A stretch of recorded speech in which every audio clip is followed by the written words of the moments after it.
Ladies and gentlemen, I am joined today by the great Shawn James. Shawn, thank you for joining me on Yo, That's My Jawn. Hey, thanks for having me. I'm stoked to be here.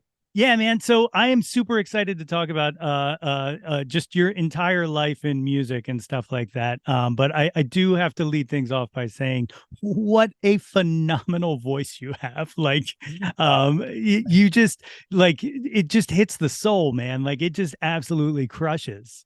Well, thank you very much. I grew up in Chicago and I grew up with a weird mixture of like gospel churches. And then on the opposite end of that, when I was in school, they put me in choir and opera. So I have this weird juxtaposition of like soul and then classical world combined. And then I got into high school and I was like, screw all this. I don't want to do any of that. And I got into bands and stuff. So it's just a weird combination of everything I've done over the years. Yeah. When did your voice break as a kid? Did you always have a deep voice or? No, no, no, no. I remember this actually. It's a funny story. Uh, I was in choir and the vocal coach and the choir director loved me because I was able to hit these high notes and I was doing all these vocal competitions for the school. And then my voice broke and then it was like game over for him. Like he was not so stoked on it. I think it was I don't know, 11 or 12, something like that. Yeah. Yeah. That's crazy. So you said you grew up in Chicago. What type of music was playing around the house? Oh man, my mom was into everything, but she was very much into like 70s rock and roll and stuff like that. And then opposite of that, a lot of soul music was always around, like Otis Redding, Aretha Franklin, that kind of stuff was my bread and butter. But yeah, a weird mixture of those two things. And then, I grew up in a very, very religious household. So it was a weird, they wouldn't allow me to listen to secular music, and then yet that was a music they loved. And Yeah. so it's like this weird um yeah, it was just strange, very strange with that. But I got a good mixture of everything. I find Yeah. that as I'm older and moved out, that's when I started getting more music education in general, though, because I was more free to explore and get suggestions from friends that I never got before. Yeah. When you were a kid and that was kind of the house rule, was there anything you used to sneak back then? Was there Oh hell yeah, man. I remember we used to go to Sam's Club or something and they'd have CDs and I would take the parental stickers off of them and be like, "Yeah, mom, it's a Christian CD we got here." Yep. And she wouldn't listen to it, so I just snuck it right on by. That's awesome. Yeah. Did you always love music? Was it always like in your soul? Yeah, my mom said, I tell people that I don't remember a time when I wasn't singing. Like I came into consciousness and my memories, I was always singing. My mom said, ever since a young boy, I was singing along with whatever was on the TV or radio. And she just said it was always there. And yeah, I can't remember not loving it. For me, it's interesting because it's been a lot of things for me growing up. I kind of had a little bit of a tumultuous upbringing, with just, father issues, violence, this, that, blah, blah, blah. And music was always my escape, my therapy, my anger, my joy, sorrow, whatever it may be. So I have a very deep connection to it all for sure. Yeah. You talked about choir and church and stuff like that, but were you taking any instruments? Were you playing any instruments as a kid or? Just trumpet. Like Yeah. they forced me to play trumpet, my family, because they thought, oh, there you go, man. They forced me because I didn't really care. I just wanted to sing. And they were like, well, we want you to know an instrument and read music and all that. And so I got into trumpet and, I'm thankful for it. I'm not great at it today, but I still remember my scales and some fun little things. So yeah. Yeah, that's the same. I literally only played trumpet in fourth grade, and then in fifth grade I switched to clarinet. And then when I Uh, got to high school and they found out that I had that small little year of trumpet background, they threw a big, huge baritone in my hands, and they were like, "Now you play this." So I played that for a few years, but I only just recently bought this because I was having a conversation with someone, and I said, "Man, I don't think I could remember anything if I picked up a trumpet." And they were like, "I bet it would come back pretty easy." And I found this for $10 in a Goodwill. Oh, that And I looks was nice. like, right, that's what I thought. It needed a little work. It needs a little like a little Sure. love, but yeah, so I bought it, and he wasn't wrong, man. Like I just started, I was like, oh right, scales are just ingrained in my head now, I guess. Yeah, yeah. It's funny. It was the same thing with me, like the lip position and the mouthpiece came back like that. And I Yeah. gave it to my wife and I was like, you try. And no way. It's like blowing air. Uh-huh. Uh-huh. I know it well. So when did guitar enter? When did you start playing guitar? When I was in high school, I joined a band as a vocalist, and then I wanted to learn, and I think I got like a Fender acoustic for mowing lawns one summer. Um, I think I was like 16 or so. And well, no, actually, that's wrong. At 15, my dad had an old classical that was a POS, man. The neck was massive. And I was like 14 or 15 when I got it. And it was just too big for me. And I hated it. And I tried to learn to play. And it was just so difficult because of the neck and the size of my hands at the time that I gave up. And then I turned 16 and got the Fender. And that was like a much more, easy approach and feel. And that's when I really started learning chords. But I never really wrote songs until I was about, I want to say 24 or something. Really? Yeah, I'd always just sung. I'd written lyrics. I'd been in bands as the vocalist, but I never wrote my own songs. And I never had that desire until I got a little older. And I was like, well, you know what? I want to know how to do that. I want to know how to start to finish, write a song, kind of inject the emotions and create the atmosphere so that I can sing the way I want to over it. So at first it was just a tool to be able to sing how I wanted and create the structure, and then I Yeah. just fell in love with songwriting overall. When you were just singing, and you were, writing lyrics and stuff like that, did you have a desire to write lyrics, or was it just kind of out of necessity as well? I'm going to sing these. I might as well be the person who puts my stamp on it. No, no, I definitely had a desire to say some things, I think at that point, when I was starting to write lyrics, I was late high school. So I'd been through a bunch of stuff and I was starting to think about how it affected me and this and that, and starting to have big opinions on things, and starting to question religion and all this other stuff that was going on at the time. And so it was a good outlet for me to express those ideas and explore my creativity, really. Yeah. The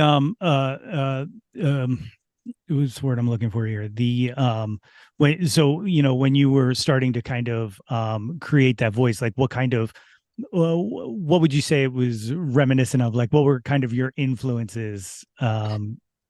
Yeah. So, I mean, in the beginning, man, like growing up in the church and opera, everything was, church was more soulful, but it was all that kind of soul singing and a group of people just going at it. And that taught me emotion through music, because I would see these people come to church and really have these life issues going on, and they had maybe just lost someone or something that happened big in their life, and the way that they would approach these songs and like kind of just like the outpour of emotion, like they were draining, it was like therapy to them. That taught me one aspect. And then the classical world taught me like the structure, but it was very by the book, like you sing this emotion at this point, you do a rise right here, you hit this note and you cut it off there.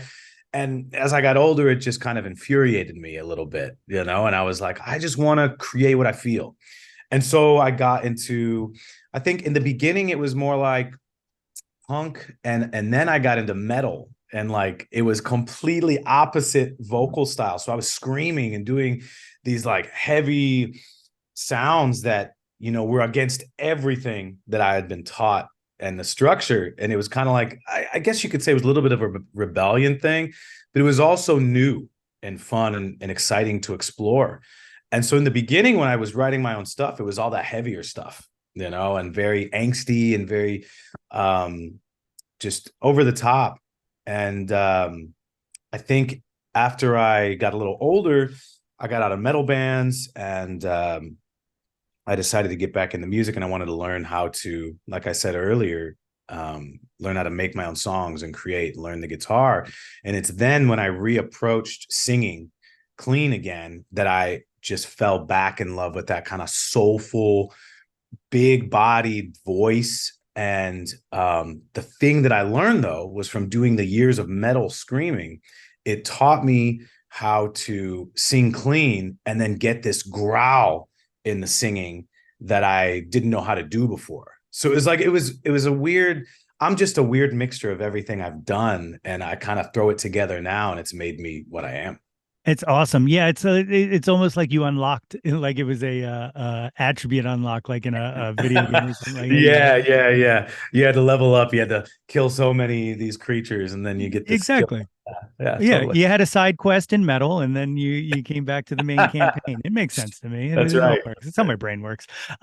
You mentioned kind of church and stuff like that, and I do think you said you've kind of fallen out of the religion aspect, but I feel like and like I'm the same way, but like I think the one thing that I feel like is lost Mm. in kind of everybody, realizing things and figuring things out is that sense of community and that sense of like kind of I don't even want to say belonging, but that shared moment of like, Yeah. singing in a church.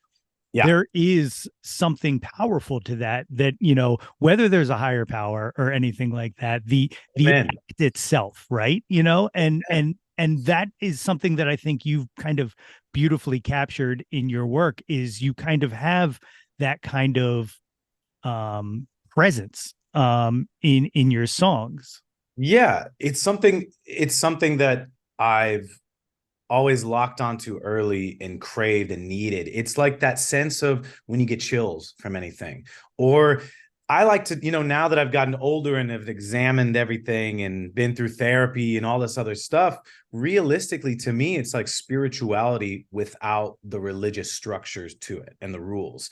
Like I think, and I don't know, I'm probably going to piss some people off or whatever, but I think that some people in church get this sense of emotion from singing in the church with everyone, and they attribute it to God or to a higher power, when I really think that they just need to go to more concerts and have this community fellowship singing a joint experience together, because it's really a beautiful thing. And I don't know, I can't really put it into words completely, but it's something special. And I'm agnostic these days. So like, and all that I claim that to be is a belief in the unknown. I don't I don't know if there is, I don't know if there isn't, I don't know what may be. I believe that we as humans can't necessarily define what it may be, and we've tried to, and like, no hate on whoever believes that.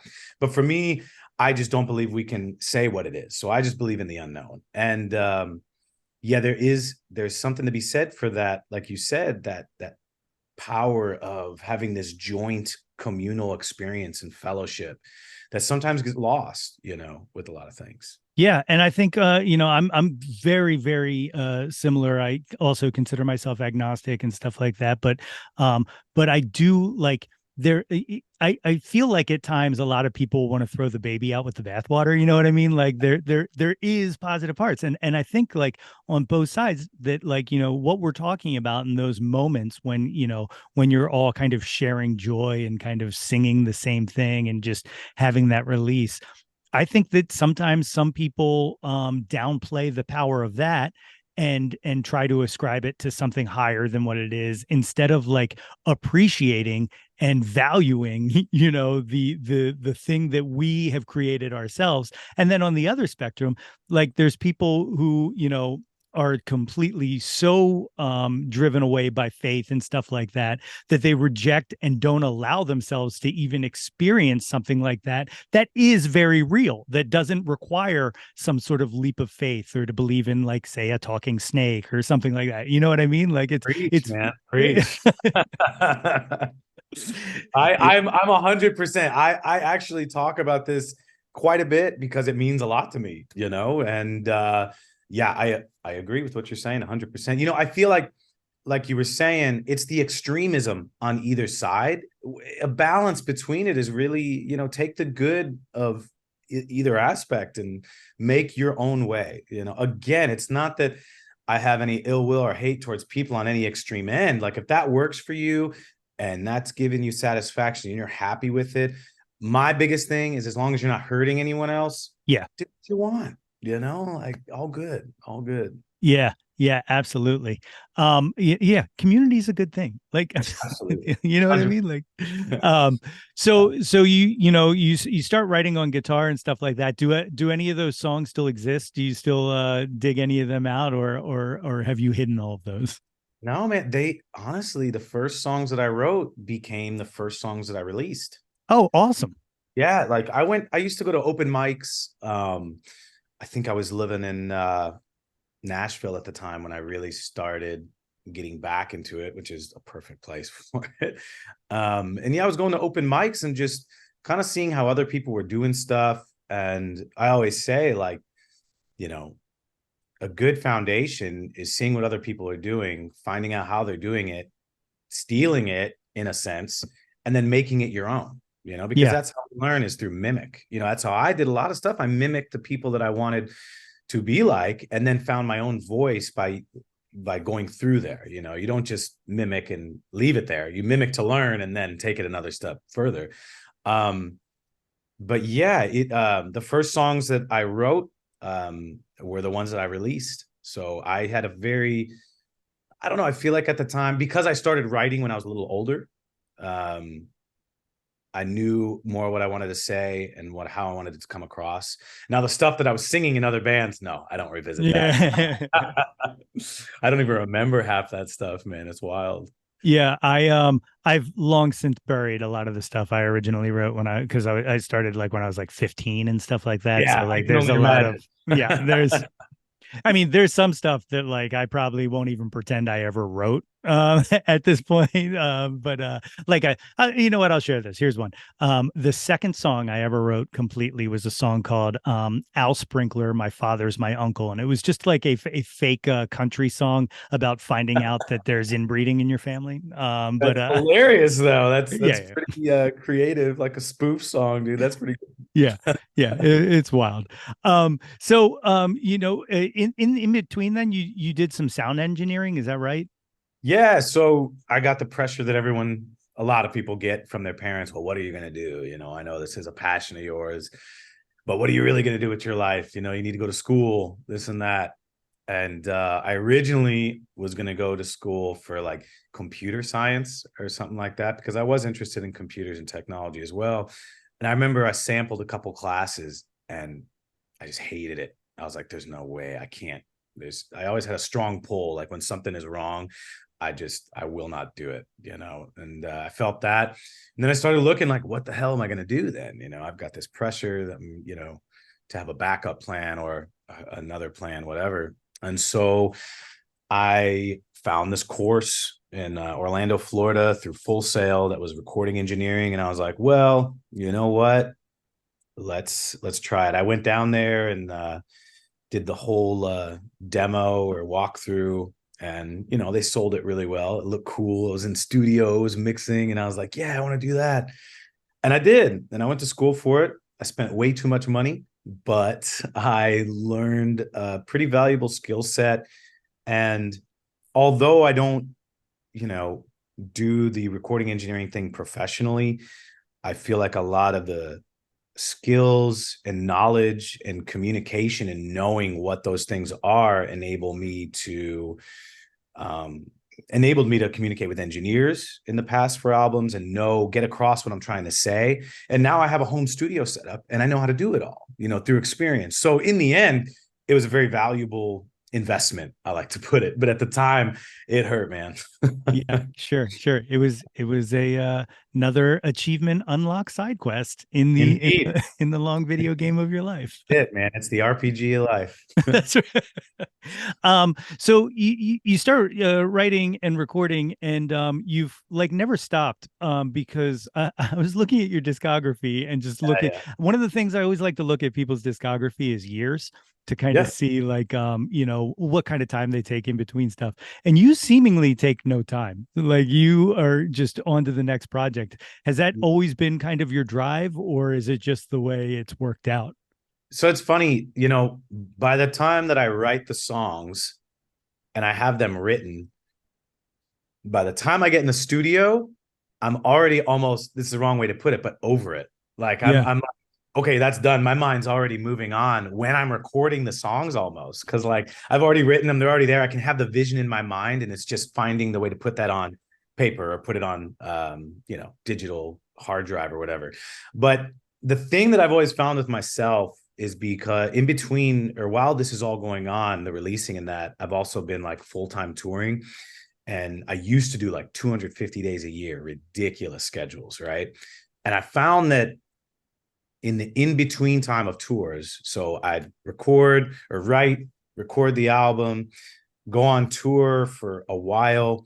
By the time I was done with tour, I'm just exhausted. And I get home and, I take a week to recover. So, and then because I don't really write on the road because there's so much going on and my focus is on the performance aspect, the traveling, getting from gig to gig, just executing the show.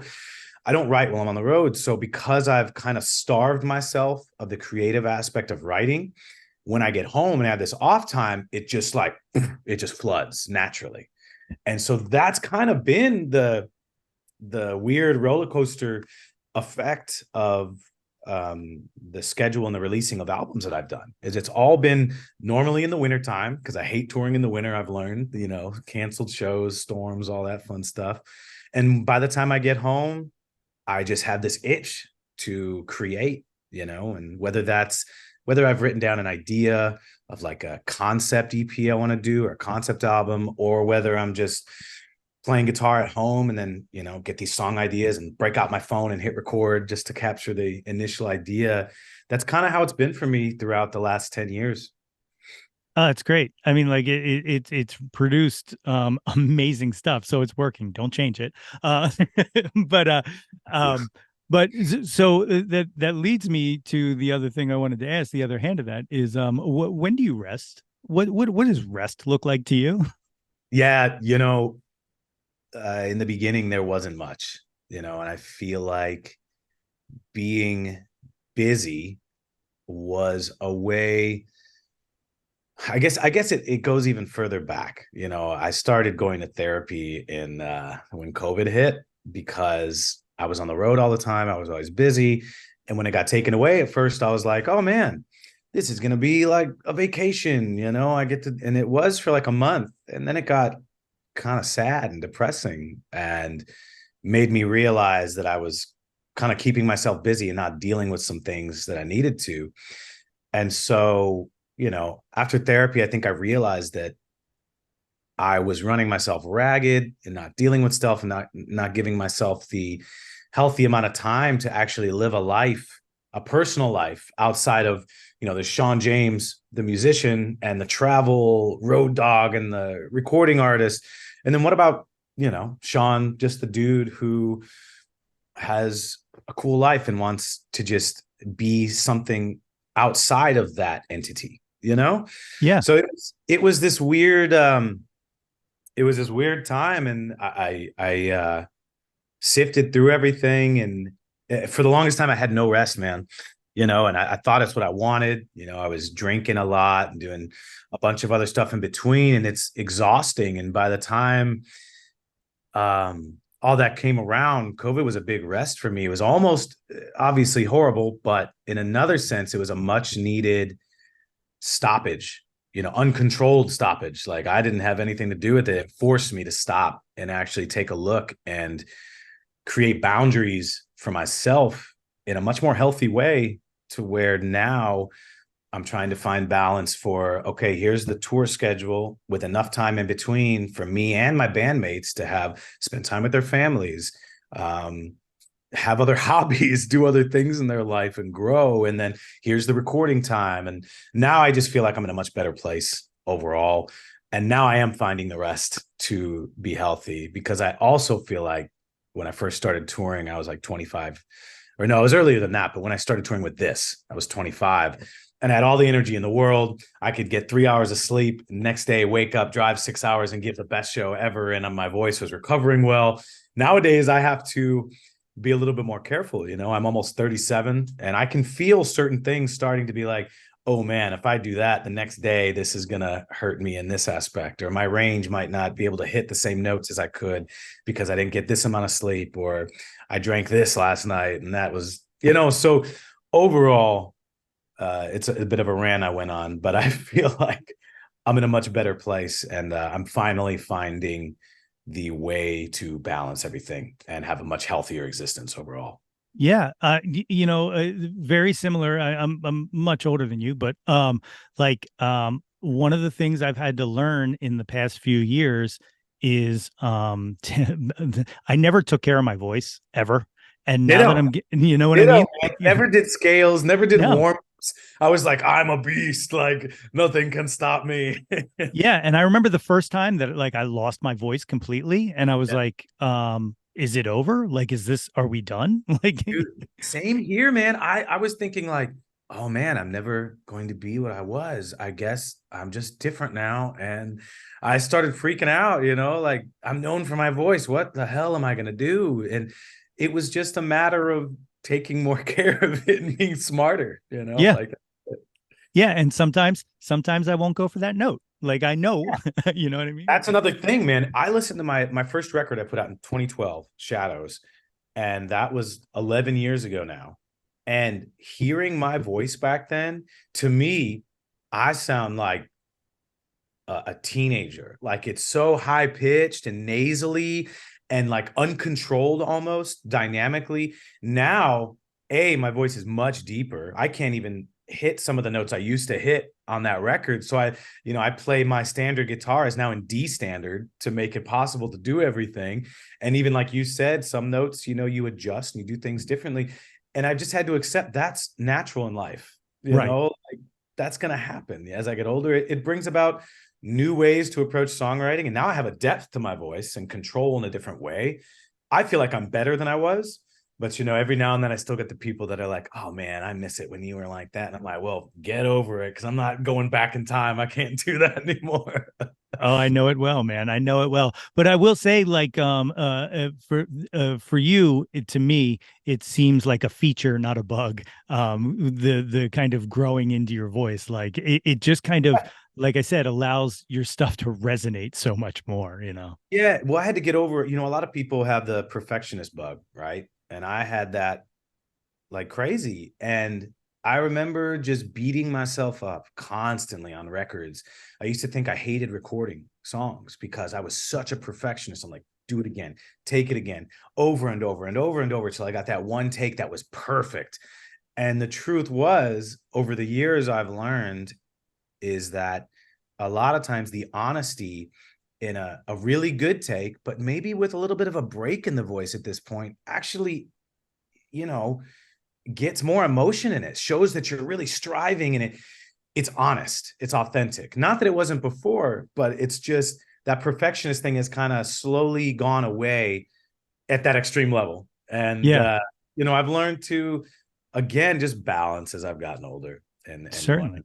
Yeah. Well, you know what it is, or at least how I've always seen it, is like perfection is a form of armor and and protection, because you are trying to present this as something pristine. Whereas when you have those cracks and stuff like that, and you show a bit of that vulnerability, it's why like someone like Beyonce, I've had this conversation a lot, but someone like Beyonce is a phenomenal singer, right? She's just perfect, but Yeah. there's something about it that I just can't connect to because it's not even that it sounds fake. It just Uh, doesn't have that vulnerability to it, and that's what I look for in a voice, personally. I get it completely, man. It's like a lot of people use the term overproduced, but yeah, like you said, vulnerability and like an authentic genuineness in performance. That's one of the biggest things that translates for me. And I mean, I love Beyonce too, but how cool would it be if she did like a stripped down acoustic set of a lot of her songs just to hear the more raw. That's what I was looking for. Raw, The raw, yes. you know what I mean? Then it would just be like, whoa, a whole nother level, to me. And that's something that, yeah, would be really cool. And I agree, man. Yeah.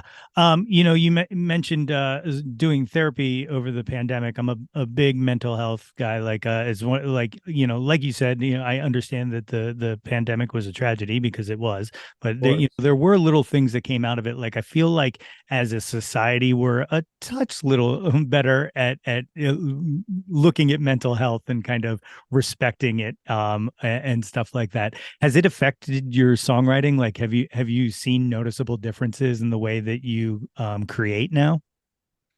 Yeah, I think one of the biggest things before doing therapy and before COVID is when I would write these really emotionally intense songs and really honest, brutal, kind of introspective stuff about my life, I would almost be ashamed.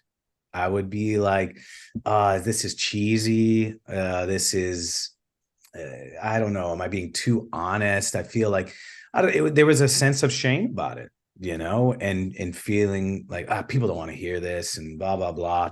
And then afterwards, I feel like I've grown more comfortable. I will say it never stopped me from releasing the songs, even when I felt shame about it.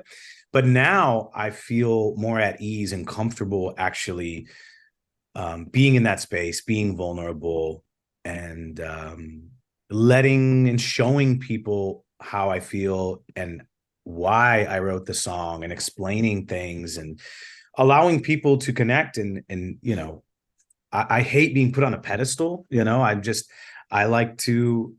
I just want to be down to earth and real, and I don't want to be idolized like that. I just wanted people to realize that I'm just another guy. Yeah, maybe I have a unique voice, but I've learned how to interpret my life and even stories I make up like mythology. There's something for me, stories and legends and folklore is a really cool way to translate things in life that might be hard to talk about, but you can kind of metaphorically do it. And yeah, so that would be the thing. I'm not, I don't have that blockage up, as much as I did before. And I think therapy really helped me with that. And just in general in life, move beyond um, some things that were just weighing me down that I never even talked about. I never realized were affecting me, from my past. So yeah, it's a beautiful thing, man. And I think more people, I grew up in a family and environment that demonized that kind of stuff. You know what I mean? And I never did it, never thought I needed it. I'm fine. I got beyond all that. But in the end, I did need to talk about it. And I needed an external perspective to kind of sometimes validate what was messed up or what was, just another opinion on it. It was really cool for my perspective on it all. Yeah, I very, very similarly, over the pandemic and the past few years have kind of found found myself somewhere buried in myself. But like one of the big things for me was like my family was never against sharing or they weren't emotionally closed off or anything like that. But one of the things is that we avoid everything. We would just avoid like Brush it under the rug. yeah, exactly. And it wasn't like no, no, no, don't talk about it. It was just like nobody talked about it. Like you Yeah. weren't told not to talk about it. It was just like yeah, we're all just dealing with our own things, and we all know what's happening, and we'll just so like that's one of the things I've been trying to work on is like not avoiding feeling, I guess, is what it comes down to. Like you're like Yeah. my new mantra is you're allowed to feel things, like 100%, you man. know. Yeah. My thing is like I used to be very reactionary too, with stress and with uh, obstacles. I'd react real fast. And now I'm just like, pause, take a minute, and it's fine. We'll find a way around it. And I'm getting better, day by day. It's just all you can do is, one step at a time. Yeah, absolutely. Bouncing around, this is what happens when your Yeah. host has I love it, ADHD. man. This is one of the best interviews I've done. I will tell you already. I'm really Oh, I appreciate that. But we were talking about achievement unlocks in video games and stuff like that. Yeah, So I got to talk about Through the Valley, of being course. in The Last of Us. How the fuck did that happen? So I'll give what my experience was, and then I'll tell you how it actually came about. So my experience was, I think I was touring in like 2014, and I was in Chicago. I was at a venue called Liars Club in Chicago, and we had a show. And I remember loading out from the show, and I get this email on my phone. I'm like, what the hell? From Sony, whatever. It seemed very official, and I thought it was just like I don't know, either a promotion or some BS, right? And I open it, and they were Sony in affiliation with PlayStation. Hey, we're interested in your song Through the Valley. Um, you know, and let me know if you're interested in doing this. And so I emailed them back. I was like, yeah, of course. And they came back to me with, well, we can't tell you. We want Through the Valley. We can't tell you what we're going to do with it. We're not going to tell you what game. They did tell me it was going to be a game. They told me it was going to be a AAA game, which was massive, right? And they didn't. They were like, we're not going to tell you if you're the one singing it, if someone else is singing it, if they're just singing a portion, how it's going to be used, your likeness. They wouldn't tell me anything. And at first, I was like, I don't know, like, this is my baby. What if they use it in a weird way? What if it's not how I wanted it? And I remember I talked to a couple friends, and one of them was like, you're an idiot if you don't do this, because look at you right now. You're very underground. You're struggling. You're digging in everyone's pockets just to find gas money to put in the tank to get to the next show. We're sleeping in the van overnight outside hotels, stealing their Wi-Fi, like, stuff like that. And I was like, no reward without the risk, right? And eventually I was like, you know what? Let's do it. Let's see what happens. So I took the risk, and I didn't hear a word for like 2 or 3 years. 2 or 3 years. I agreed, did the deal, NDA, all that, and then never heard a thing. And I was like, man, I wonder if this is still happening. Then one day, it was in 2016, towards the end of 2016, they were doing the PlayStation Experience event, which was right around the holidays, I believe. And they emailed me out of nowhere, and they were like, hey, you should watch this event. And I was like, okay, that means maybe something's going to come about. And it was like a 3-hour event, right? And so I'm watching, nothing first hour, nothing second hour, nothing in the beginning of the third hour. And I was like, oh man, a mistake made, or they saved the best for last. And this is a massive deal, more than I was thinking. And then boom, the trailer for The Last of Us 2 comes on, and Ellie's playing my fucking song, man, Through the Valley. And it was just mind blown. My phone gets blown up by so many different people, like, what the hell? I didn't know this and that. And yeah, so that's, in my perspective at the time, that's how it came about. Out of nowhere. I wasn't pitching for it. I wasn't trying to do that kind of thing. It just happened, and context here, Through the Valley was released in 2012, was one of the least popular songs I'd ever put out, although one of my favorites. I used to play it live, and then I stopped because people didn't like it, would talk over it. I started playing more like crowd satisfying stuff, right? That would get their attention, more vocally intense, or doing band stuff and doing different stuff that's impressive slide guitar to catch people's attention. That song was more stripped down and raw and emotional. A lot of people at bars drinking didn't want to hear that shit. You know what I mean? That was the vibe I got from people.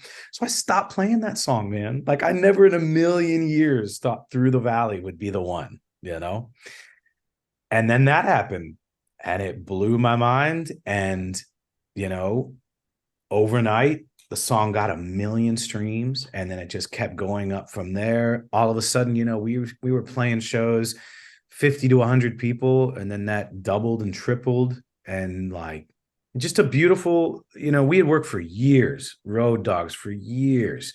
And then this one thing, I was almost mad at it at first, because I was like, I've been doing nothing different for years, right? And now, all of a sudden, now I'm respected and people are taking me serious. You know what I mean? Yeah. And, it was all reactive stuff. Now I'm super, obviously, grateful and appreciative of everything. But I remember having a little piece of me that was like, what the hell, man? Like, long story, I know. But so the other perspective of how it came about, after the fact that it came out, I connected with Neil Druckmann, the creative director of the game, and I talked to him, and I was like, man, I got to meet him and hang out a bit. Now we're friends, we're cool on that level, which is crazy. And at the time, I met with him, and I remember I went to lunch with him outside Naughty Dog. He invited us to the studio, and we went to lunch. And I was like, "You got to tell me, how did you come across it? Why? Why this song? How did this happen? Because all I know is this experience." And he was like, "Well, we were originally looking for a Johnny Cash song. We wanted to use a Johnny Cash song, and I guess." Don't quote me 100% on here, but I guess something happened where they couldn't use it for one reason or another, whether that was copyright clearance or publishing. Something happened, they couldn't get it. And so he went on YouTube, and I guess he was looking at Johnny Cash covers or something like that. And I had played this house show in like 2013 that was super stripped down. I didn't even know this video was online. I covered this Johnny Cash song called God's Gonna Cut You Down. And he saw that and liked my voice and liked my vibe and style, and was like, this was 2013, so I only had one album out at the time. And so he goes and looks me up from there, finds the album Shadows, listens to the album. I think Through the Valley is like the sixth or seventh song on the album, gets to that song and stops and was like, this is perfect. This is what I've been looking for, like the post-apocalyptic feel. It just matched. Honestly, when I knew it was The Last of Us, I was like, there couldn't have been a more perfect match for that song.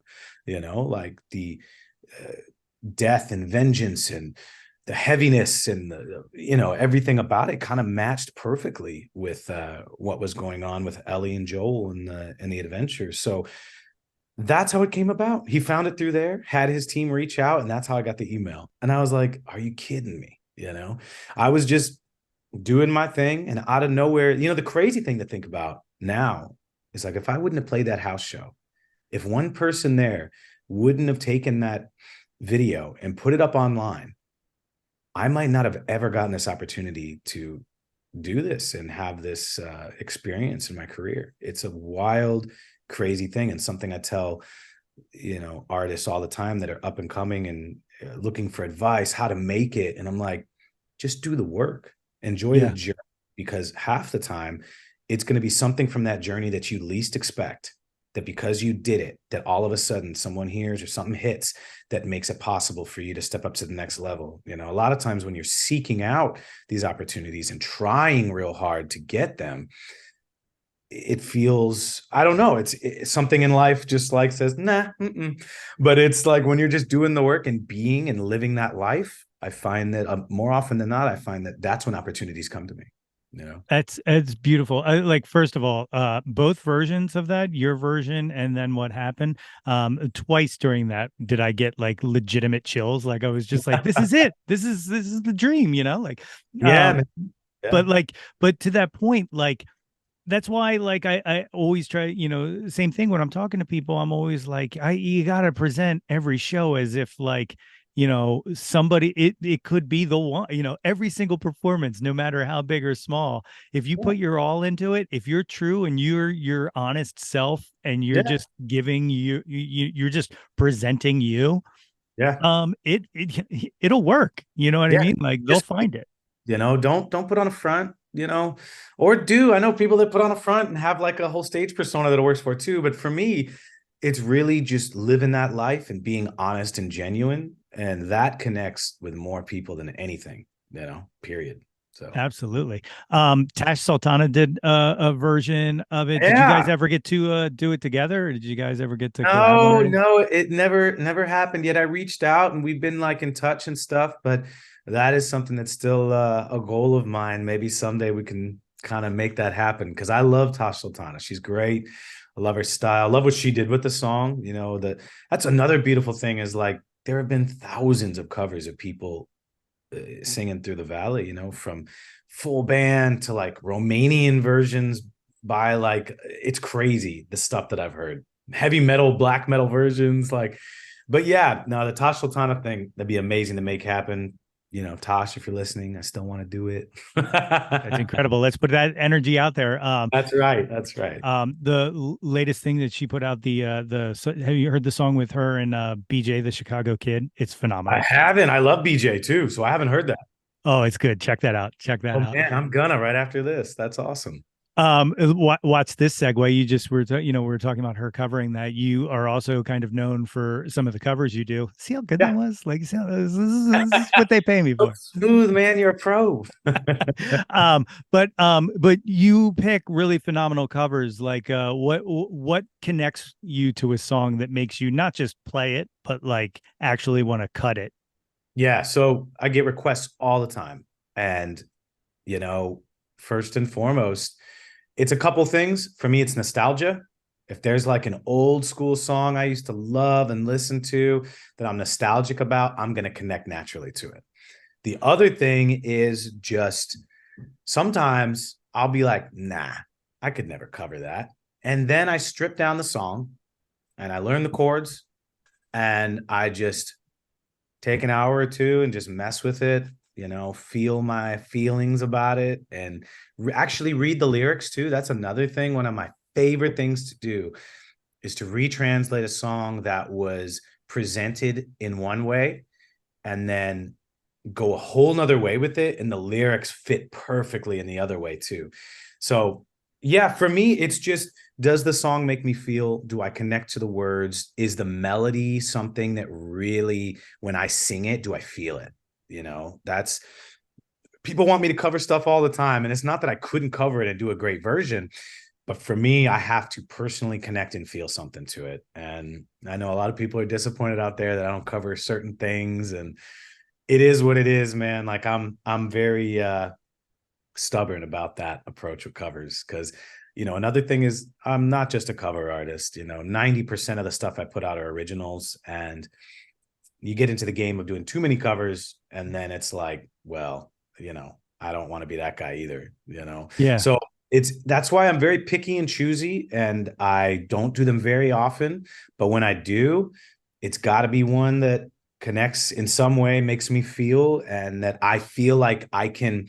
That's another thing that's big. I feel like I can take the song and re-record it as a version of the song, not just mimic the cover word for word, note for note, style for style. I think you're never going to, in my opinion, you're never going to do it better than the original artist, right? So why would you try to do it the exact same way they did? Retranslate it, show respect to them by, having your own emotion and being influenced by their song to retranslate it in a way that's your own.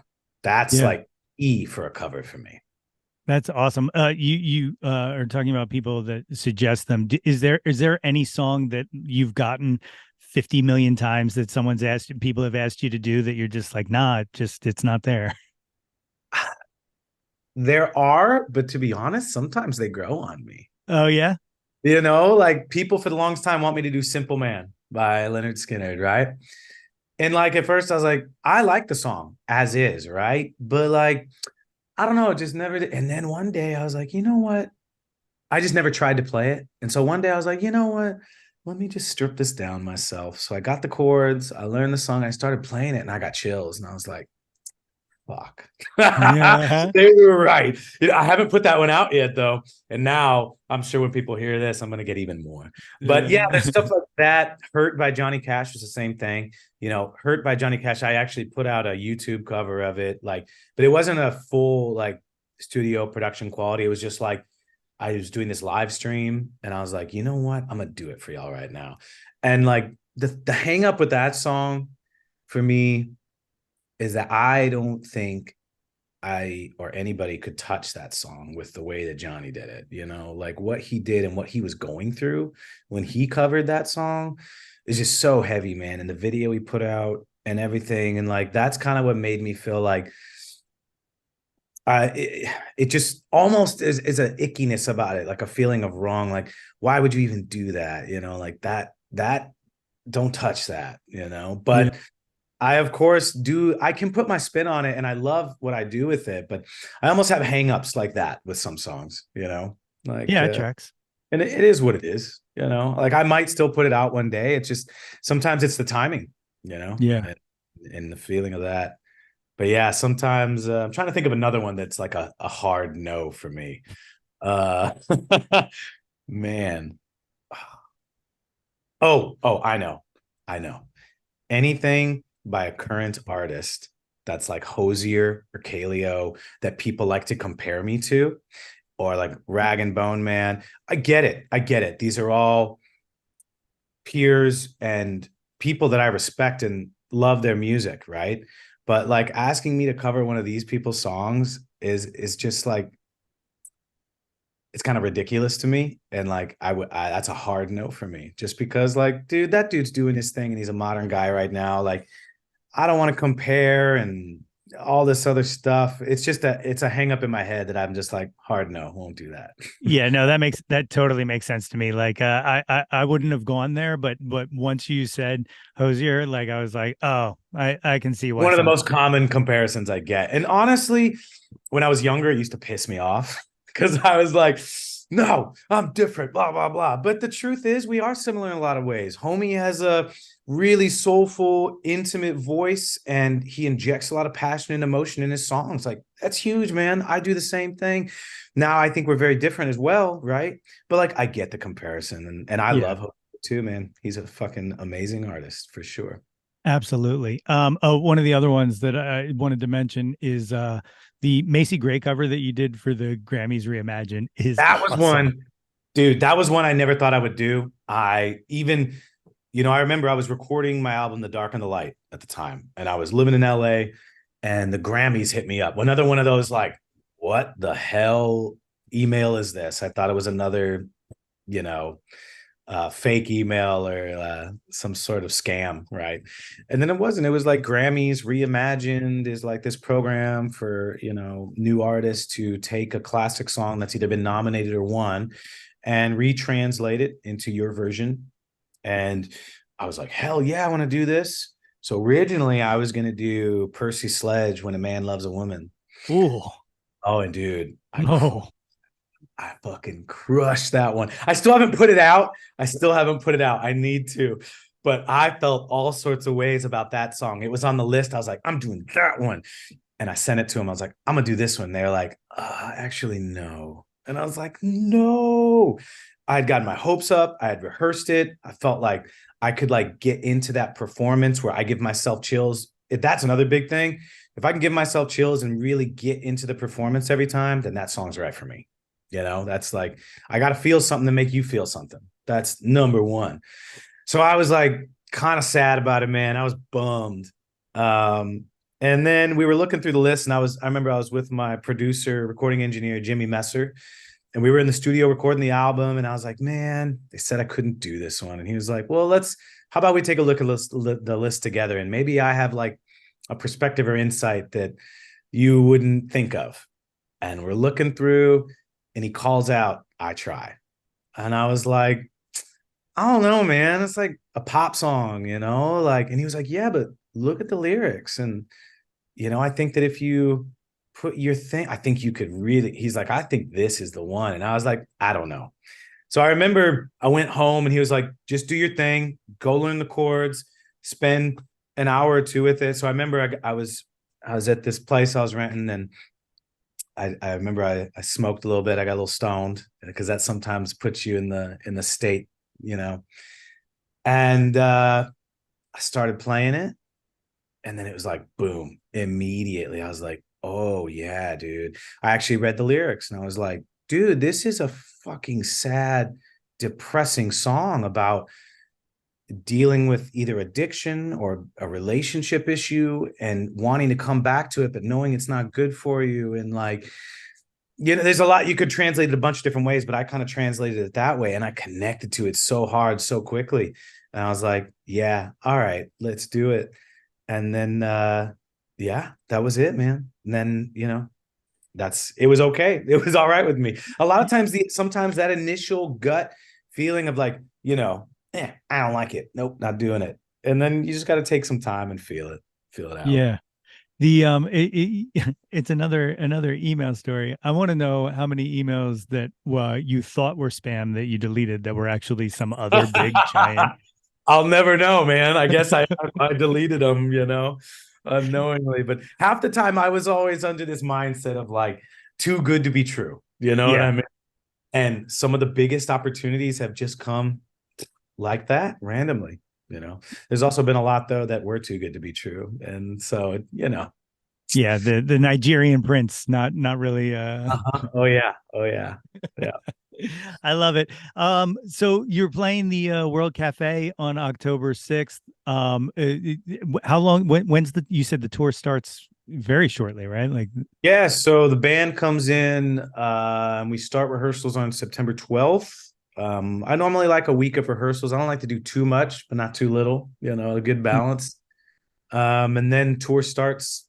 I think we leave September 18th for shows on the 19th in Seattle.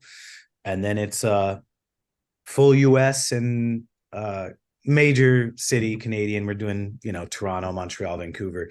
But yeah, full US and about 27 shows in 30 something days. So a big haul, big run. it's killer. Do you with your newfound being able to take breaks, do you still enjoy the road? Are Oh you man. still a road dog?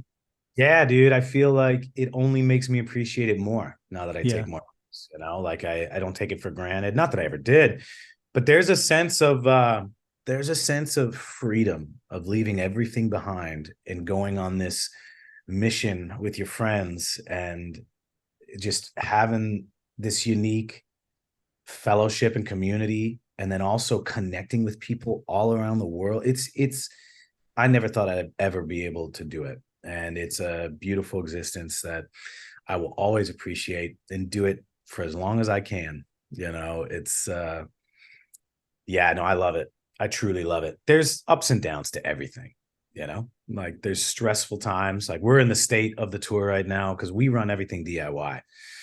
So me and my wife are the tour managers, the advancers, the preppers.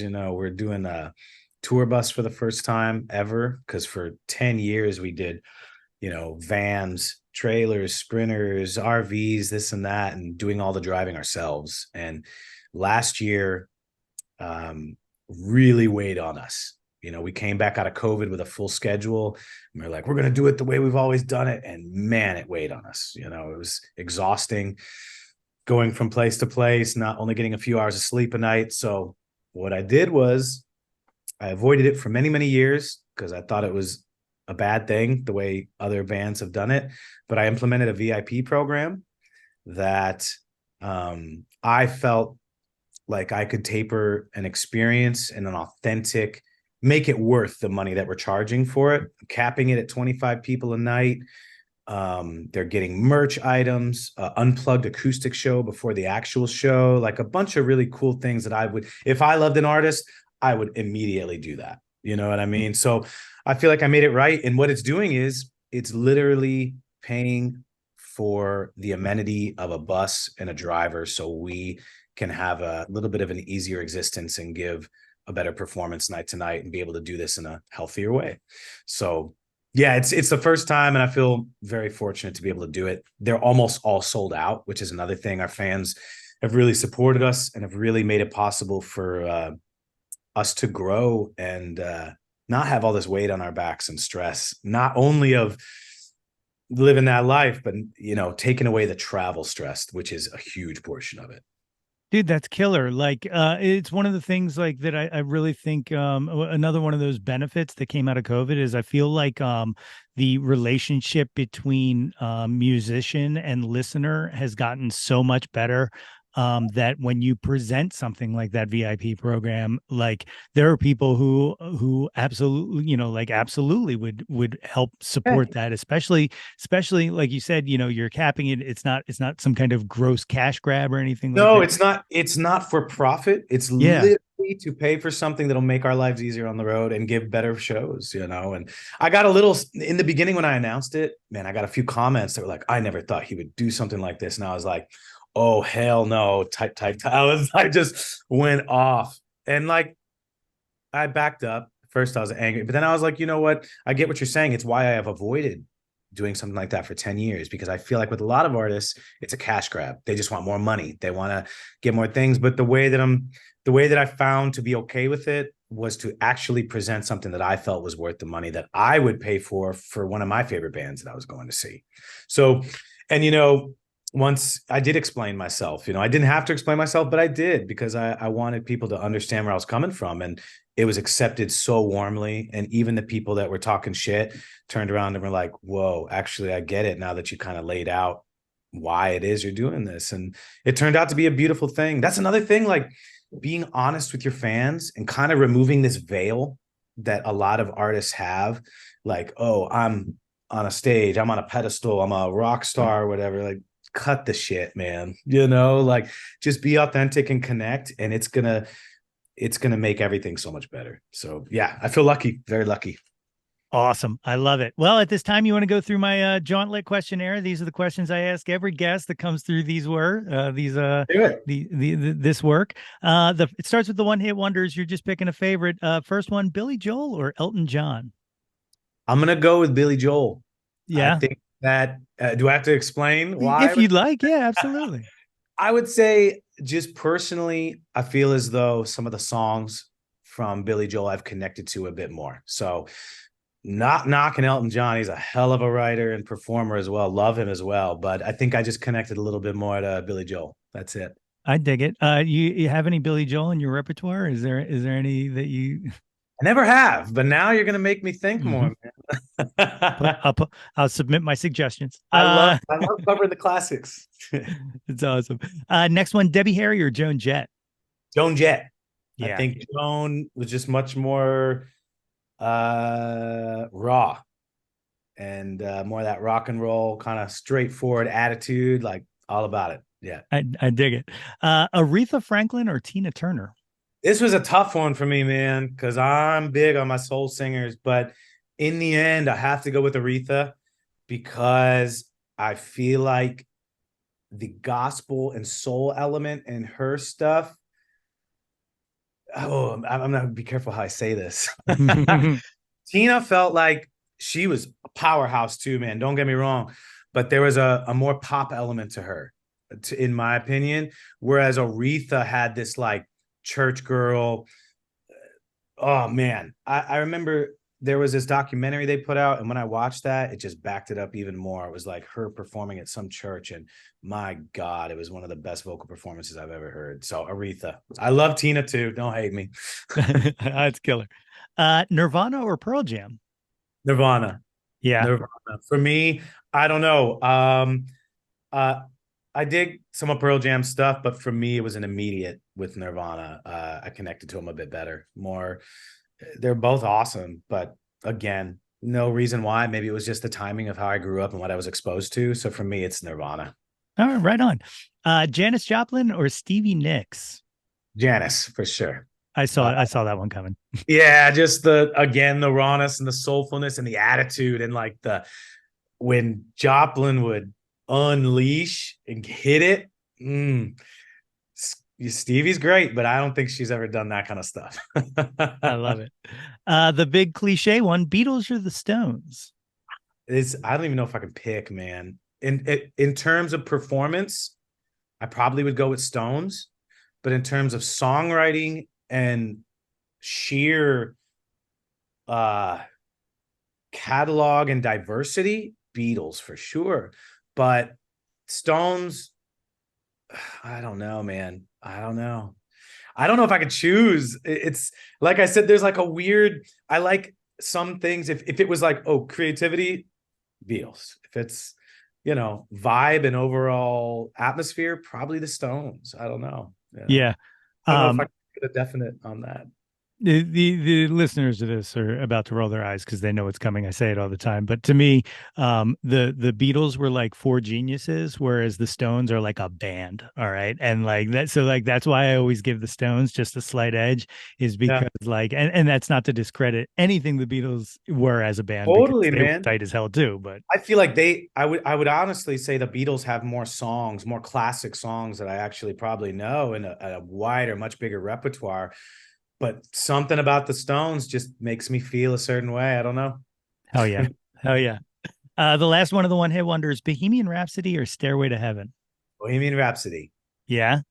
I just, man, they're both fucking crazy vocalists in their own right and everything else, and musicians. But yeah, I think it was the live performance that he did at the I forget where it was. It was like the World Aid benefit thing, and his connection with the audience and how he just he was a force to be reckoned with, man. Yeah. And my mom loved Bohemian Rhapsody. She would always sing it growing up, so there's like a nostalgic vibe there.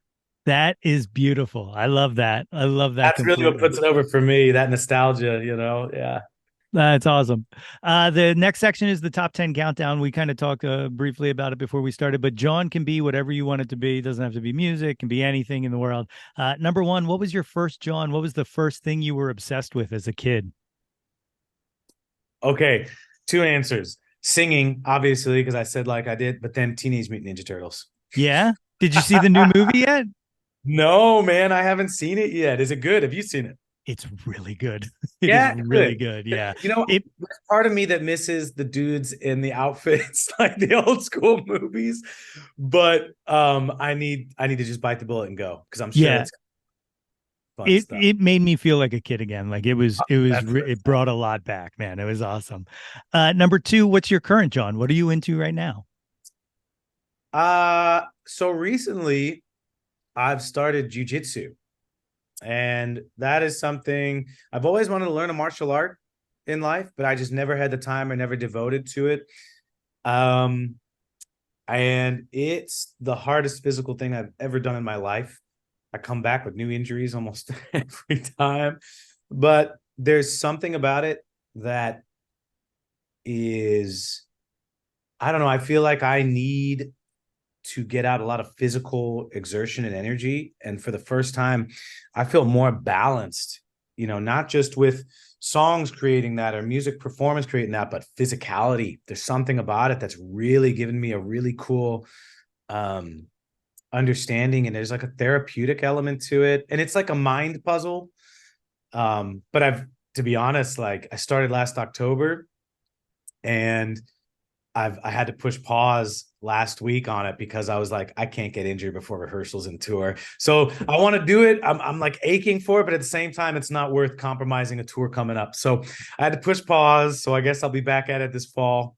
But yeah, jujitsu is it's really gotten a lot of popularity. It's like become the it martial art recently.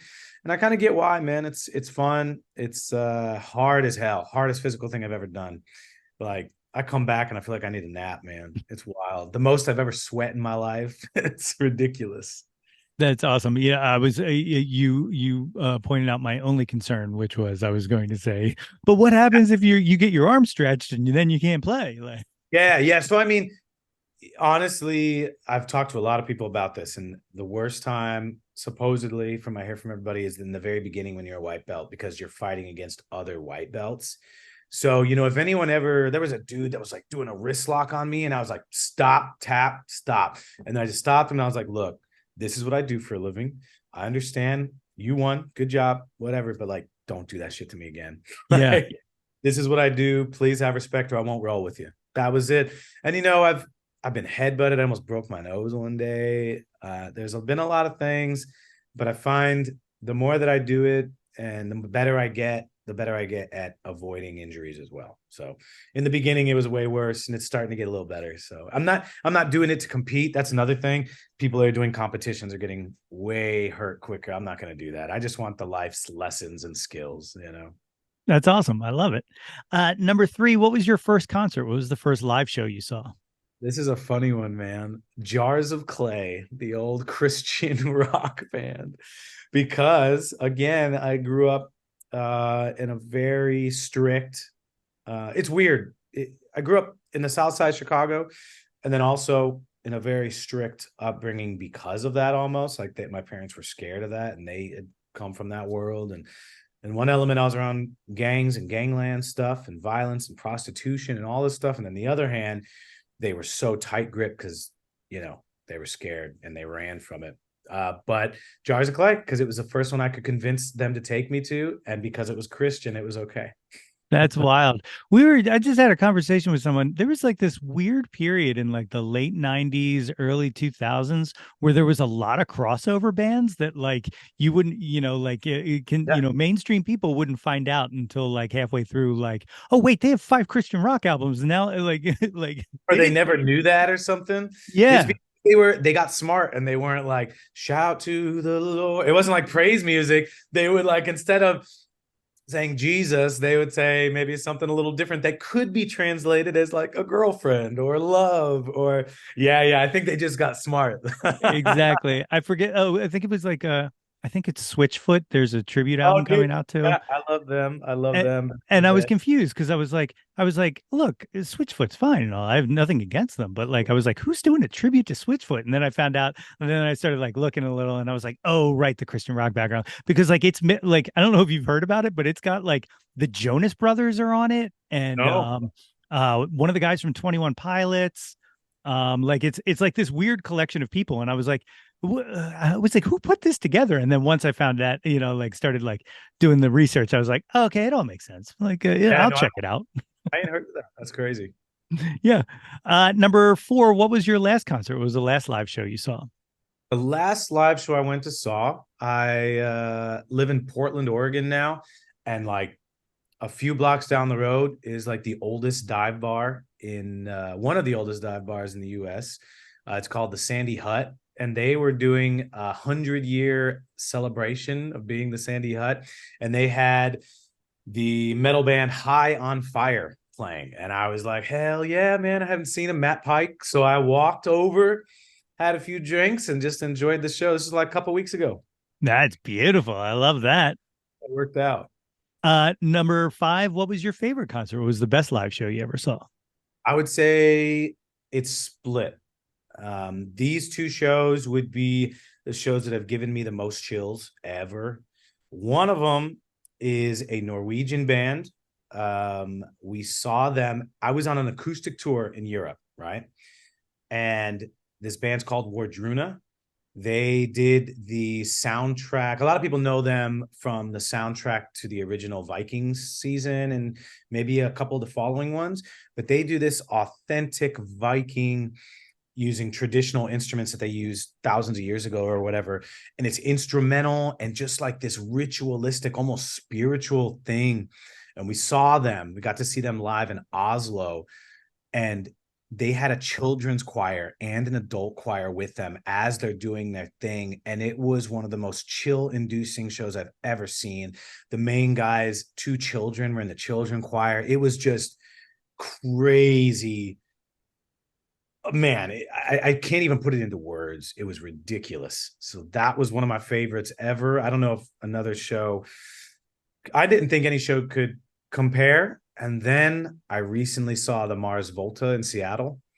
And the Mars Volta is one of my favorite bands, man.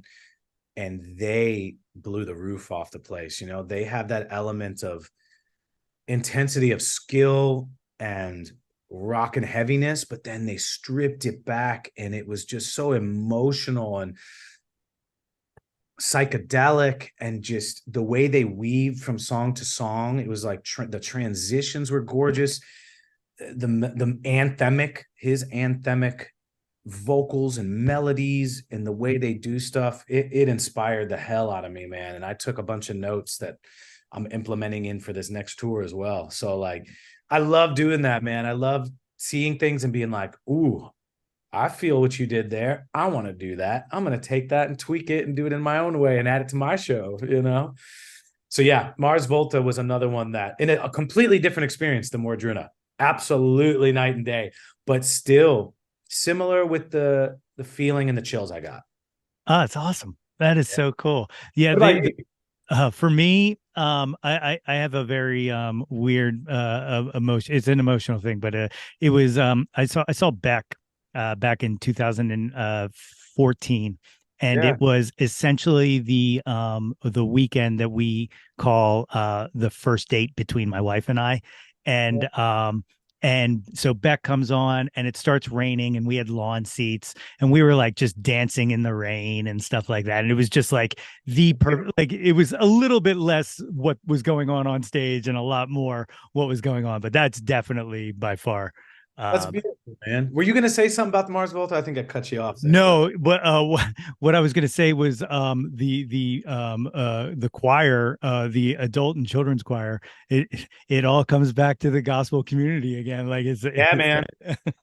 There's just oh my God. Their kind of choir was like a weird medieval, barbaric, old. It felt archaic. There was something about it that was just like, oh, I get chills even thinking about it, man. It's ridiculous. I Ridiculous. love it. That's killer. Number six, who have you never seen live that you wish you would have? They can be living or dead. I made the biggest mistake of my life with this one. I was living in Nashville at the time, and I had the chance to see Etta James at a vineyard at a very small, intimate vineyard show, dude.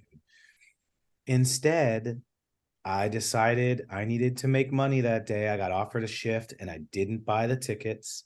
I didn't go to the show. She played the show. And I think a few months later, she died. Oh And God. broke my fucking heart. It is my number one regret with shows that I will never get to make up for, man. I learned my lesson then. I was struggling back then. I needed bread, of course, but now looking back, I was like, would have been worth the struggle even more, dude. That's a legend. She wasn't even doing many shows, man, at the time, like not even doing much. And she was at a vineyard, very intimate. Probably would have been like a jazz set, dude. Ah, I'm never gonna forgive myself for that one. No, Yeah, God damn, that hurts. yeah, That hurts. it does hurt. It does hurt. Number seven, name an unappreciated John, something you wish had a little more shine to it. Um, that's a tough one because it can be anything. Okay, I'll answer a couple of them. For a musical, John, I'd say the country artist Blaze Foley. He was friends with Towns Van Zant, kind of that era of the outlaw country artists. He goes deeply unappreciated, man, but he was so good and so influential. And he died at a very, very young age and never got to, um, do his thing. But there was something about the authenticity. There's a couple albums he has out. One of my favorites is Live at the Outhouse, where just his banter in between songs and his performance is so raw, so authentic, so genuine, so in the moment. The crowd participation, you can hear that sometimes there's like 10 people out there, and just the back and forth, there's just something so beautiful. So yeah, for unappreciated musical artists, I'd say Blaze Foley is one of my favorites. Yeah. That's A lot of awesome. I people got to don't check know. that out. A Yeah, lot of no, people I don't. check him out, man, and check out that album. There's something special about it.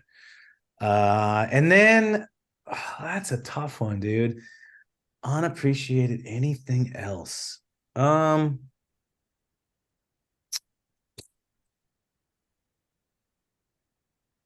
Oh man, I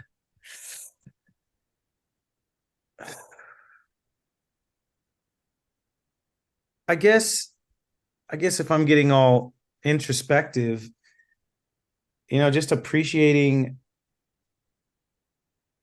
that the life that we actually have.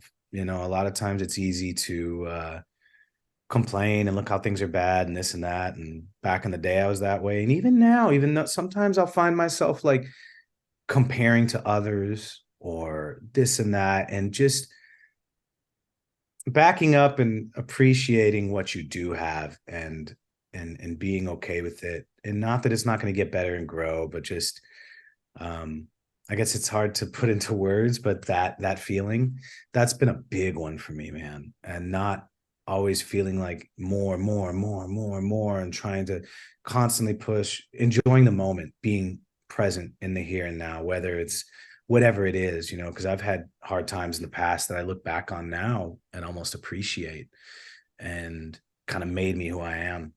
So kind of appreciating your circumstances, even though they may be rough right now. It's not always going to be this way. And sometimes you'll look back and find that those times were better than you remember, maybe when you were going through them. I love that a lot. I dig that a lot, man. And I 100% agree. Like that's a phenomenal answer.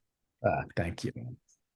Number 8, favorite album. And I know that's a hard one, but Again, I'll have to do like two or three. And it's not limited to this because there's so many. But the Mars Volta, um, there's one album, and I guess I'll tell this story. I did acid for the first time when I was in college and had my first psychedelic experience, right?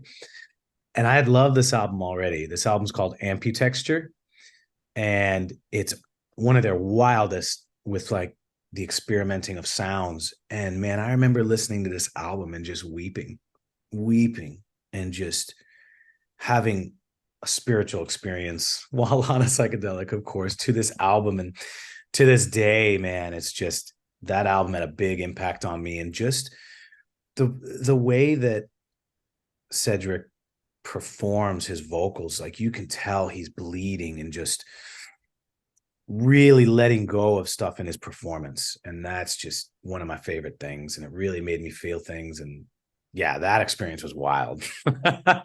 So that's one. That's for the more rock realm, I'd say that. For country music, I'd say Townes Van Zandt. The album Be Here to Love Me has a lot of songs that I just find really classic. And there is a darkness to Townes Van Zandt, and sadness, and just something that he wasn't the best singer, right? And he wasn't like the soulful guy or whatever, but there's something about, again, the authenticity. And almost a lot of his songs are like an admittance, like he's admitting something, and just like it's raw. So that for like the more folk country type. And then instrumentally, there is a movie called The Fountain that I'm not sure if you've seen, by Darren Aronofsky. Aronofsky. Yeah. Yeah. And the soundtrack to that, oh my God, mixed with that movie. So the soundtrack for The Fountain, man, that one is massive to me. There's something about it. I think it was done with the instrumental band Mogwai, if I'm not mistaken, with Clint Mansell. That's right, Clint Mansell. And I believe it was Mogwai. So you have this like post-rock hardcore instrumental with Clint Mansell's kind of like symphonic composing that is just unmatched to this day for me. That's awesome. My buddy and I, we got into a conversation. He was on the very first season of this, and he's an enormous soundtrack guy. But we go deep on. I don't know if you're familiar with the Cloud Atlas soundtrack, but that is another one that is just Okay. fucking yeah. All right. I've seen the movie, but I don't know why I never connected to. I'm gonna look that one up. There you Yeah. go. One for you, one for me. Oh yeah. Number 9, name an artist whose output you'll consume anything they release. Yeah, this Chicago instrumental rock / post hardcore, no vocals. Their name is Russian Circles, and I fucking love them, man. Everything they put out, I feel like is right on the money. I've seen them live a couple times, and just is good live and intense. There's something about it, man. It's ambient, it's atmospheric, but it also hits hard and is like heavy hitting rock, and just really rhythmic, and tons of mathematical kind of polyrhythm. It's just, I love it. It's beautiful. And it like makes you feel something about the atmosphere ambient thing on top of all that happening just gives me chills. Like it's like a beautiful brain puzzle, like when you're watching and experiencing. It's wild. Yeah. That's awesome. You're giving me a whole list of things to check out today, man. Check it out. I Russian love Circles, man. I love them. Yeah. I'll it. rep that. That's awesome. The 10th and final of the top 10 countdown. What is your favorite Jawn of all time? Again, can be anything you want it to be. Yeah. I think getting chills from something, whether that be a movie, a book, a concept or idea, or music, that's obviously my number one thing. Yeah, just getting chills and feeling something that you can't explain from an experience. Or like it can be a view. You pull off on the highway and there's this epic view. Or traveling and experiencing things too. I think most of my favorite people are people that have lived a life where they've gone and kind of explored and have been open to experiences, and it really changes them. And you know, yeah, I guess just experiencing new things and broadening your horizons, and then that feeling of getting chills from whatever it may be is one of my favorite experiences. That's Yeah. killer. I dig it. One of the other things that I just want to glance down, and I completely can't believe I completely forgot to bring up when we were talking about covers. And this is just praise. This isn't even a conversation to be had. The fucking Number of the Beast cover, my friend, is that was a choice, and fuck All right. yeah. I have to come clean here. Have you heard of Djali Zwan? No. So, do you know the movie? I think it's called Spun, about meth and all this other hard drug stuff. So, there's a cover in the movie. I did not translate Number of the Beast in the way that I did from the original song. I translated my version from the version by Jali Zwan, Djalizwan. And their version is basically the catalyst for my version to come about. It's not the same. It's different in its own way. Theirs is much more mellow and way more, but it's still haunting. And they translated the song into that, which made me get inspired and translate it into my way. All right. Well, Yeah, dude, it worked, man. check it out though. Their version's phenomenal, phenomenal. And I think I don't know if this is true or not, but I heard the Jolly Swan is Billy from the Smashing Pumpkins project. Oh, I'm not positive. I heard that. It might be a rumor, but I think it may be. So who knows? Maybe I should Google it and get some more knowledge. But yeah, man, I love that cover. I love seeing people when I'm playing that, especially in the beginning when they didn't know. And I'm going through like the verse, and they're like, I know this. What is this? And then the chorus hits, and they're like, no way. It's undeniable when the chorus hits, you know. Yeah. yeah. It's beautiful. It's a beautiful thing.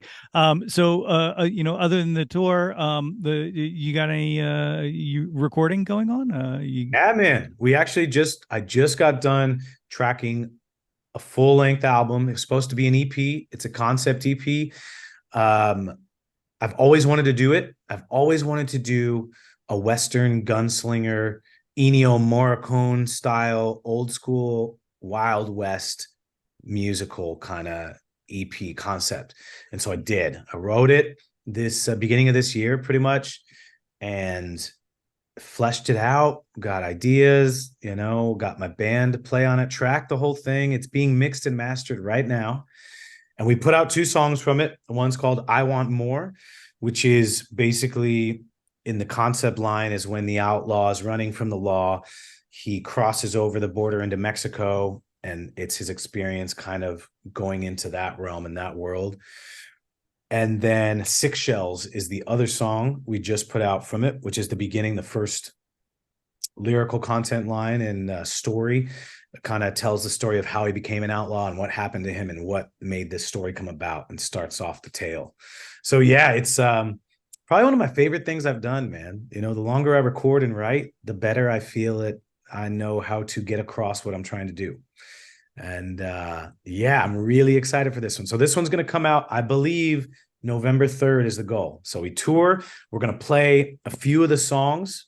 Obviously, I Want More in Six Shells, but there's another song we're going to play called Muerte Mi Amor, which is, I don't know, I have a good feeling that it's really going to resonate with my audience. It's one of the most emotionally intense and songs I've ever written. So it's like 6 minutes long, but it doesn't feel that way to me. And it's just an acoustic. It's a Spanish guitar and my voice, and that's it.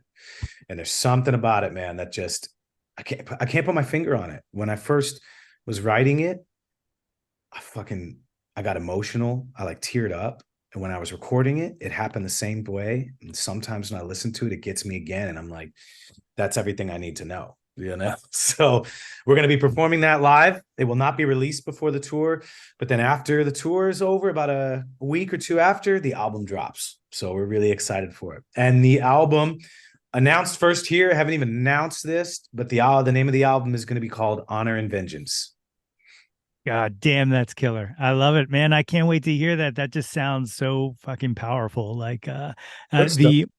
the live version of I Want More that's also Yeah. on what you put out sounds incredible. So I can only imagine what these things are going to sound like live. Yeah, we're doing them. I Want More, the live version. We played it in Brazil with the full band, and it gives a whole nother energy to it because, like, the album version versus the acoustic version versus this new version we're doing with the band. I love to do that too. Like, I mean, sometimes you'll hear it just like the album, but for me, I like to mix things up, and create a new experience. So it's a powerful performance live, and I can't wait to be doing it night to night and see what people think. That's awesome. Well, if these cool cats and kittens want to find you on the internet, what's the best way to track you down? Yeah. So, I mean, if you go to ShawnJamesMusic.com, it's got all my links, but, I'm on Instagram, TikTok. Most of it is at Shawn James Music. I think YouTube, if you want to see performance videos and shows and stuff like that, it's Shawn James Soul. And then, the tickets are still available. Some are getting close to selling out. Most of the VIPs are gone, but I think there's a handful left. But yeah, you can go to ShawnJamesMusic.com and all the dates are listed there. They give you a direct link where to get the tickets. And yeah, we're really excited about this one. It's our last tour was in the summer of 22, so it's been a little bit, and we're ready to get back out there for the US, that is. Yeah. That's beautiful, man. Shawn, thank you so much for doing this and coming on here. And not just for that, but for creating all of the beautiful music you've created and all of the energy you've put out into the world. And I am just so happy that we got to sit down and have this conversation. Yeah, man. Like I said before, you know, podcasts or interviews that go like this, where it just feels like a comfortable conversation and a back and forth, are my favorite because I feel like I even talk about things that I wouldn't have planned to. And it's just, you really created the format and experience and atmosphere for it to be good. So thank you very much. I appreciate you. I know my fans are going to love this one.